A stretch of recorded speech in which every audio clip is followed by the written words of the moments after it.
په یوې شپو کې خپل کوتک څنګه غټ اوږد او مضبوط کړو. سلام ګرانو لیدونکو، هیله ده چې روغ جوړ او د صحت جامې وبدل وي. زه یو ځل بیا ستاسو په خدمت کې د یو نوي ویډیو سره حاضر یم. هیله ده چې د پام وړ مو وګرځېږي.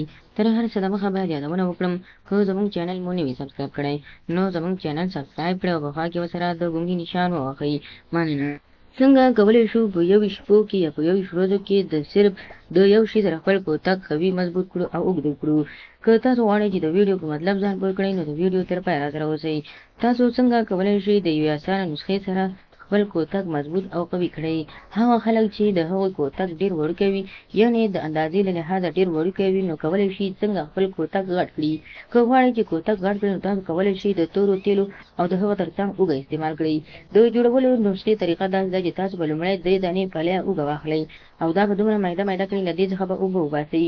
کله مو چې د دې څخه اوبه وایستل نو له هغه وروسته تاسو کولی شئ لږ تیل د ضرورت په اندازه، که چېرته تاسو غواړئ چې د 1 میاشتې په اندازه جوړ کړئ نو د 1 میاشتې په اندازه باندې تاسو کولی شئ همغونه اوږه او همغونه تیل استعمال کړئ.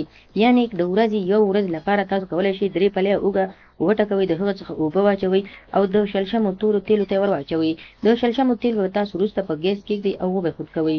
یعنې دومره به تاسو واچوئ په یو پلیټ یا یو شي کې چې هغه ځای کې نه وسوځېږي او نه هم کوم بل شی. کله چې دغه تیل د اوږې سره پاخه شول نو ګرم شول، نو هغه وروسته به یې تاسو راواخلئ او بیا به یې یخ کړئ. کله چې یخ شو، د یخېدلو نه وروسته تاسو 10 دقیقې وروسته کولی شئ دا راواخلئ او په خپل کوتک کې سهار او ماښام 2 ټیمه ووهئ. یعنې تاسو کولی شئ خپل کوتک ته پرې مساج ورکړئ. د مساج دغه طریقه تاسو کولی شئ چې لومړی خپل کوتک پاک سوتره کړئ او له هغه وروسته یې دغه تیل پرې استعمال کړئ. نو د یوې ورځې په تېرېدلو سره به ستاسو په کوتک کې دومره درزوالی او دومره اوږدوالی راشي چې پخپله به هم حیران پاتې شئ. یعنې چې کله مساج ورکوئ نو ښکته پورته لږ دراز کوئ او کش ورکوئ، تر څو دغه باندې ښه تاثیر او مثبته نتیجه ولري. نو خدای دې وکړي ملګرو چې زموږ د ویډیو څخه غلط مطلب وانخلئ، زموږ ویډیو لایک کړئ، شیر کړئ او زموږ چینل هم درسره سبسکرایب کړئ. مننه.